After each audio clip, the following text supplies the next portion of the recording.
Hello friends, welcome again to your own YouTube channel School Online। Friends, last video में हमने देखा था first wave feminism के बारे में और आज का हमारा वीडियो है सेकंड वेव फेमिनिज्म के बारे में। लेकिन सेकंड वेव फेमिनिज्म को जानने से पहले हमें ये समझना पड़ेगा कि इस फेमिनिस्ट मूवमेंट को दोबारा लॉन्च करने की ज़रूरत क्यों पड़ी। फ्रेंड्स, जो फर्स्ट वेव फेमिनिज्म था उसने लीगल एंड पॉलिटिकल इक्वालिटी का जो उसका गोल था उसको अचीव कर लिया था और उन्होंने सोचा था कि एक बार हमें पॉलिटिकल इक्वालिटी मिल जाए, फिर सोशल, इकोनॉमिक और एजुकेशनल जो इक्वालिटी है यानी सामाजिक, आर्थिक और शैक्षिक समानता है वो अपने आप राजनीतिक समानता के द्वारा मिल जाएगी। हमें एक बार मत देने का अधिकार मिल जाए, हमारे हक में इंस्टीट्यूशंस बन जाए, फिर ये जो बाकी की इक्वालिटीज़ हैं ये हमें मैन के बराबर हमें अपने आप मिल जाएगी। लेकिन इनका जो एजम्पशन था वो बिल्कुल गलत था, ये फेल हो चुका था। हालांकि विमेन को एम्प्लॉयमेंट अपॉर्चुनिटीज़ मिली, एजुकेशनल अपॉर्चुनिटीज़ भी मिली, लेकिन एम्प्लॉयमेंट अपॉर्चुनिटीज़ के जो सेक्टर्स थे वो बहुत लिमिटेड थे। जो विमेन होती है वो नेचर से ही केयरिंग मानी जाती है, राइट? तो उनके लिए नर्स की जॉब अप्रोप्रिएट मानी गई।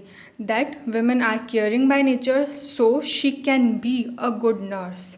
She is nurturing by nature, वो नर्चर पालन पोषण करने वाली होती है, इसलिए उसके लिए टीचर का जॉब सबसे अच्छा है।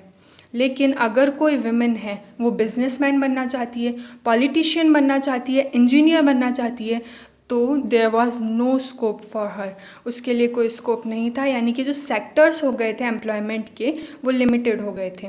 अब अगर हम बात करें एजुकेशनल अपॉर्चुनिटीज़ की, एजुकेशनल अपॉर्चुनिटीज़ मिली, विमेन पढ़ने लगी, लिटरेट होने लगी, लेकिन इसमें भी जो सब्जेक्ट चॉइस थी वो लिमिटेड थी। यानी वो अपने पसंद से सब्जेक्ट्स चूज़ नहीं कर सकती थी, सिर्फ लिमिटेड सब्जेक्ट्स थे जिनमें वो स्टडी कर सकती थी।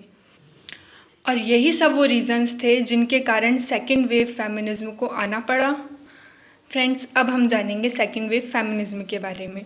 तो सेकेंड वेव फेमिनिज्म को हम 2 पार्ट्स में डिवाइड करते हैं। First is liberal approach and second is radical approach. Liberal मतलब उदार रुख और रेडिकल यानी कि उग्र रुख। सेकेंड वेव फेमिनिज्म 2 पार्ट्स में डिवाइडेड है। First is liberal where second is radical. सबसे पहले हम देखेंगे liberal approach. Friends, second wave feminism का जो लिबरल अप्रोच है दरअसल वो फर्स्ट वेव फेमिनिज्म का ही एक एक्सपेंशन है, उसी का एक विस्तार है। It is revival of demands of first wave feminists. First wave feminist ने डिमांड की थी पॉलिटिकल इक्वालिटी की। अब सेकेंड वेव फेमिनिस्ट के जो लिबरल अप्रोच वाले जो फेमिनिस्ट हैं उन्होंने डिमांड की सोशल, इकोनॉमिक और एजुकेशनल इक्वालिटी की। यानी कि ये पॉलिटिकल इक्वालिटी का क्या हो गया, एक्सपेंशन हो गया। इस संदर्भ में बेटी फ्राइडन एक राइटर हैं, उनकी बुक है द फेमिनाइन मिस्टिक। बेटी फ्रीडन की बुक द फेमिनाइन मिस्टिक जो कि आई थी 1963 में, वो एक लैंडमार्क बुक मानी जाती है। यानी यहीं से सेकेंड वेव फेमिनिज्म की स्टार्टिंग मानी जाती है। अब बेटी फ्राइडन अपनी बुक में क्या कहती हैं, वो कहती हैं कि there is no participation of women in public life. यानी कि पब्लिक लाइफ में, सार्वजनिक जीवन में जो महिलाएं हैं उनका कोई पार्टिसिपेशन नहीं है, उनकी भागीदारी नहीं है। और इसका कारण क्या है? इसका कारण ये है कि लोग ये मानते हैं, there is an assumption that is women enjoy domestic life. औरतें जो हैं वो घरेलू जीवन पसंद करती है, एन्जॉय करती हैं वो। लेकिन बेटी फ्राइडन कहती है कि दिस इज़ टोटल मिथ, ये बिल्कुल मिथ्या है, गलत है, ये जो एजम्पशन है वो बिल्कुल रॉन्ग है। Women are unhappy and dissatisfied as a mother and a wife. औरतें जो है वो खुश नहीं हैं, ना ही वो संतुष्ट हैं। कैसे? एक मदर के रूप में और एक वाइफ के रूप में।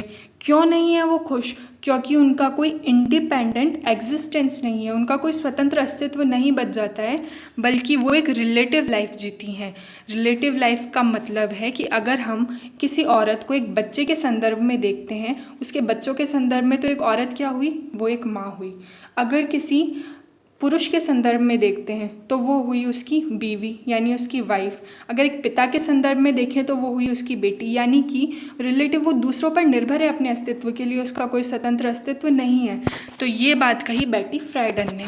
अब इसका सॉल्यूशन क्या हो सकता है? इसका सॉल्यूशन है कि जो पब्लिक स्पेस है उसको इक्वल कंपटीशन के लिए ओपन कर देना चाहिए, यानी कि पब्लिक स्पेस में सार्वजनिक जीवन में महिलाएं और पुरुषों की बराबर भागीदारी होनी चाहिए, उसको खुला छोड़ देना चाहिए, जिसमें जितनी योग्यता होगी वो उस हिसाब से अपना पद प्राप्त कर लेगा। और दूसरी बात उन्होंने कही कि equal educational and economic opportunity, औरतें और आदमी दोनों को बराबर एजुकेशन अपॉर्चुनिटीज़ भी मिलनी चाहिए, साथ ही इकोनॉमिक अपॉर्चुनिटीज़ भी मिलनी चाहिए। इसमें कोई लिमिटेशंस, कोई ऑब्स्टिकल्स नहीं होने चाहिए। और इसके लिए बेटी फ्राइडन ने एक संस्था की स्थापना की, एक ऑर्गेनाइजेशन को स्टैब्लिश किया और उसका नाम था national organisation for women, that is NOW। अब इस NOW ने क्या किया, इसने एक मूवमेंट चलाया, एक आंदोलन चलाया। किस लिए? To pass equal right amendment ERA to US constitution. America USA का जो कॉन्स्टिट्यूशन था उसके अंदर एक संशोधन करने के लिए इसने एक मूवमेंट चलाया, आंदोलन चलाया। और वो संशोधन क्या था? इक्वल राइट अमेंडमेंट, यानी पुरुषों को और महिलाओं को दोनों को समान अधिकार मिले, इसके लिए उन्होंने एक आंदोलन चलाया। And discrimination on the basis of sex becomes illegal, जिसके द्वारा अगर ये कानून पारित हो जाता है तो उसके आधार पर, अगर लिंग के आधार पर कोई भेदभाव करता है, डिस्क्रिमिनेशन करता है तो बिल्कुल इलीगल है। लेकिन ये जो उनका बिल था ये पास नहीं हो सका। और सबसे शॉकिंग बात यह है कि ERA has not been pass till today. जी हाँ दोस्तों, ये जो बिल है ये आज तक पास नहीं हो सका है अमेरिका के अंदर। अमेरिका में अगर कोई रेशियल डिस्क्रिमिनेशन करता है, रंग के आधार पर भेदभाव होता है या जाति के आधार पर भेदभाव होता है, तो उसके लिए संविधान में प्रावधान है वहाँ के कॉन्स्टिट्यूशन में। लेकिन अगर सेक्स के आधार पर, जेंडर के आधार पर अगर वहाँ कोई भेदभाव होता है तो आज तक उसके लिए वहाँ कोई प्रावधान नहीं है। अब हम देखते हैं सेकेंड वेव फेमिनिज्म के रेडिकल अप्रोच को, यानी इसके उग्र रुख को। और फ्रेंड्स, सेकेंड वेव फेमिनिज्म जो है वो मेनली आइडेंटिफाई ही रेडिकल अप्रोच के द्वारा होता है, क्योंकि लिबरल अप्रोच तो क्या था, एक तरीके से फर्स्ट वेव का ही एक्सपेंशन था, उसी का विस्तार था। लेकिन वास्तव में second wave feminism radical approach के द्वारा ही जाना जाता है। अब देखते हैं रेडिकल अप्रोच क्या थी। सेकेंड वेव फेमिनिज्म की जो रेडिकल अप्रोच है वो बिगिन होती है 1968 में, 1968 में, और कब तक चलती है? 1980, 1980s तक। अब 1968 में ऐसा क्या हुआ कि रेडिकल अप्रोच स्टार्ट हुआ? 1968 में एक Miss America beauty contest organise किया गया था, मिस अमेरिका ब्यूटी कॉन्टेस्ट। और जो फेमिनिस्ट थी उन्होंने इसका प्रोटेस्ट किया था, इसका विरोध किया। किसका? मिस अमेरिका ब्यूटी कॉन्टेस्ट का। क्यों किया? क्योंकि वे मानती थी कि इससे विमेन जो होती हैं उनका ऑब्जेक्टिफिकेशन किया जाता है, विमेन को एक वस्तु मान लिया जाता है, एक साज सज्जा की वस्तु मान लिया जाता है। इसके द्वारा विमेन के लिए एक सेट पैटर्न निश्चित कर लिए जाते हैं कि औरत है उसे सुंदर ही होना चाहिए, उसे एक निश्चित प्रकार का, मतलब उसे साज सज्जा की वस्तु मान लिया जाता है। और इसका विरोध किया सेकेंड वेव फेमिनिस्ट्स ने, और इसके लिए उन्होंने एक फ्रीडम ट्रैश कैन बनाया।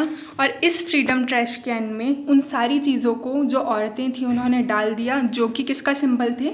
Objectification of women. जैसे कि आप इस पिक्चर में देख सकते हैं, lipsticks, high heels, nail paints, ये सब विमेंस ने इस फ्रीडम ट्रैश कैन में डाल दिए। And they said we are no more an object, हम एक ऑब्जेक्ट नहीं है, we have our own independent existence, हमारा भी कोई अस्तित्व है, हम कोई साज सज्जा की वस्तु नहीं है। Now in the second wave feminism the focus shifted from discrimination to oppression, यानी कि पहला जो चरण था नारीवाद का, फर्स्ट वेव फेमिनिज्म था, उसके अंदर की पॉइंट क्या था? डिस्क्रिमिनेशन। मेनली फोकस उसका था डिस्क्रिमिनेशन के ऊपर, जो कि अब हो गया था ऑप्रेशन के ऊपर। भेदभाव से उनका फोकस शिफ्ट हो चुका था दमन के ऊपर। उनका कहना था कि women are not only discriminated but oppressed also. औरतों के साथ सिर्फ भेदभाव ही नहीं किया जाता है बल्कि उनका दमन भी किया जाता है। और इस दमन का कारण क्या है? Some internal restrictions. Friends, if you remember, first wave feminism में हमने एक्सटर्नल रेस्ट्रिक्शंस की बात की थी और सेकेंड वेव फेमिनिज्म में हम बात कर रहे हैं इंटरनल रेस्ट्रिक्शंस की। सेकेंड वेव फेमिनिस्ट्स कहती हैं कि एक्सटर्नल रेस्ट्रिक्शंस को आपने हटा लिया, आपने रूल बना दिया, आपने इंस्टीट्यूशंस इस्टेब्लिश कर दिए, लेकिन इंटरनल रेस्ट्रिक्शंस का क्या? इंटरनल रेस्ट्रिक्शंस तो अभी भी समाज में मौजूद हैं जो कि हमें इक्वल मैन की इक्वल नहीं आने दे रहे हैं, हमें बराबर स्तर तक नहीं आने दे रहे हैं पुरुषों के। कौन? Internal restrictions. और वो इंटरनल रेस्ट्रिक्शंस क्या थे? That are mind set and attitude of people. कि आप नियम बना दोगे, कानून बना दोगे, लेकिन लोगों की सोच को कैसे बदलोगे? उनके एटीट्यूड को, हमारे लिए जो उनका व्यवहार है उन्हें कैसे बदलोगे आप? ट्रेडिशंस को, परंपराएं जो इतने सालों से चली आ रही है, कल्चर, बिलीफ, ये जो विश्वास हैं, ये जो संस्कृति हैं, जो इतने समय से लोगों के दिमाग में जड़ें जमाए हुए हैं, आप उन्हें कैसे बदलोगे? आप नियम बना दोगे, लेकिन इन्हें भी तो बदलने की आवश्यकता है। और ये जो ट्रेडिशंस हैं, ये जो माइंडसेट हैं, ये विमेन की अनफ्रीडम को जस्टिफाई करते हैं, उनके सबऑर्डिनेशन को जस्टिफाई करते हैं कि औरतें हैं वो अधीन ही रहनी चाहिए, परतंत्र ही रहनी चाहिए, पुरुषों के अधीन रहनी चाहिए। इसको ये जस्टिफाई करता है ये माइंडसेट। इसका क्या करेंगे? इसका उपाय उन्होंने बताया, this required a radical social change. इसके लिए उदार रुख की नहीं बल्कि एक उग्र रुख की ज़रूरत है, एक उग्र सामाजिक परिवर्तन की ज़रूरत है। और वो उग्र सामाजिक परिवर्तन क्या करेगा? वो लिबरेशन लाएगा। Friends, this is not emancipation as the first wave feminists, it is now liberation, यानी कि स्वतंत्रता। अब हम बात करते हैं सेकेंड वेव फेमिनिज्म के नेचर के बारे में। सेकेंड वेव फेमिनिज्म का जो नेचर था वो हाईली थ्योरिटिकल था, यानी कि सैद्धांतिक था। For dismantling the various structures of oppression, new theories and new tools of explanation was required.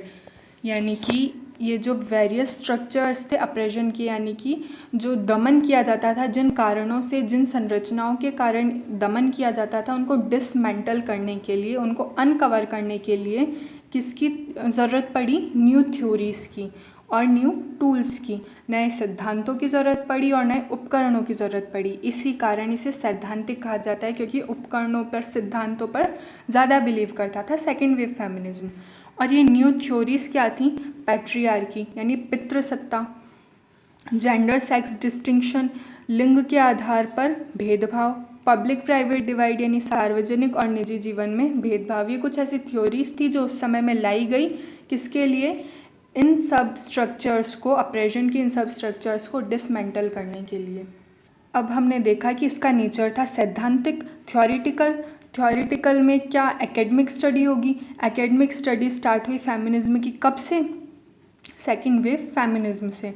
Second wave feminism में जब ये मूवमेंट चला तब नारीवाद को एक समस्या के रूप में देखा जाने लगा। Feminism has become a problem, a social problem. लोग समझ लगे ये एक बहुत बड़ी समस्या है और इसका हमें अध्ययन करना चाहिए, इसका सॉल्यूशन निकालना चाहिए। और इसके लिए लोग स्कूलों में, लैब्स में इसको पढ़ने लगे।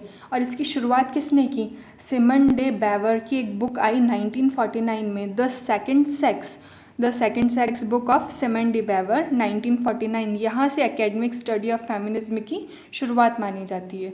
उसके बाद 1970s में कई बुक आई, जैसे कैट मिलेट की सेक्सुअल पॉलिटिक्स, शुलेमित फायरस्टोन की the dialects of sex.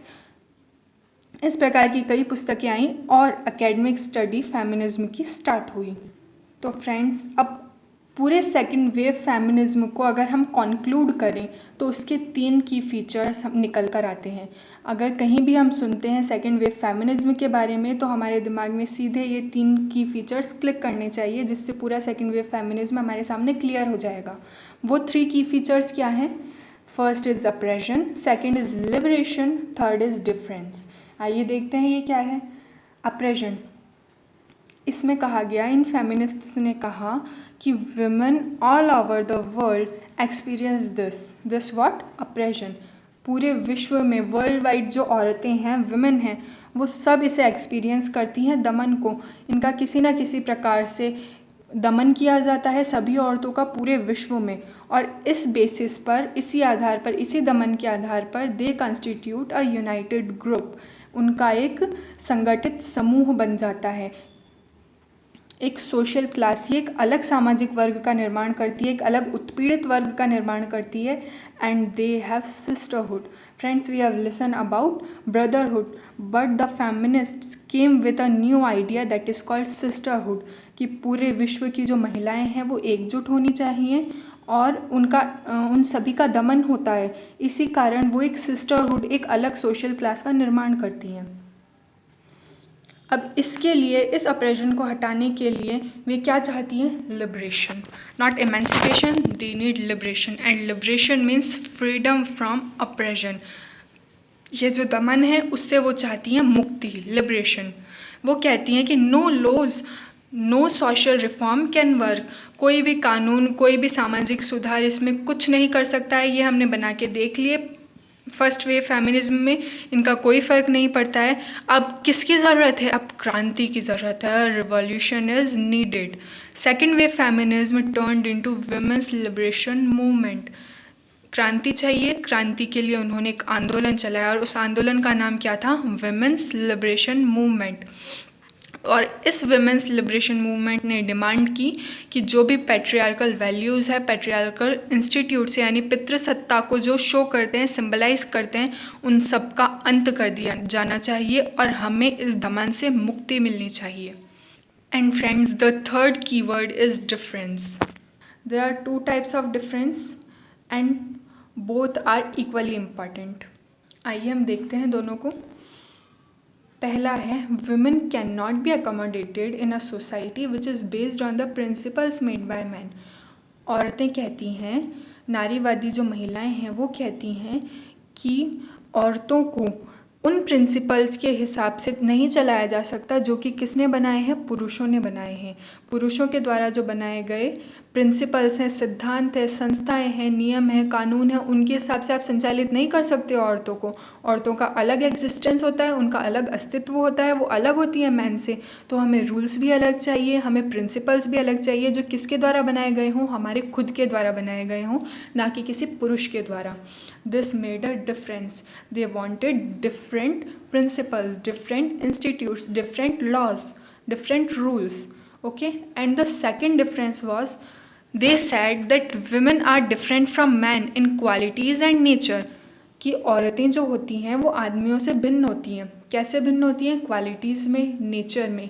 women are by nature soft, they are caring, they are nurturing। इनमें ये क्वालिटीज़ होती है, ऐसी क्वालिटीज़ पाई जाती है जो कि पुरुषों के पास नहीं होती हैं। और इन क्वालिटीज़ के आधार पर वुमेन को इन्फीरियर नहीं माना जाना चाहिए। ये जो क्वालिटीज़ होती हैं ये अपने आप में बहुत एक्सेलेंट है, they are excellent ones, and women are superior to man, not inferior. Women should celebrate their distinct nature. उनका जो अलग जो नेचर मिला है, उन्हें स्वभाव मिला है, उन वुमेन्स को उन्हें सेलिब्रेट करना चाहिए, उन्हें एंजॉय करना चाहिए, ना कि अपने मन में हीन भावना लानी चाहिए that we are inferior to man.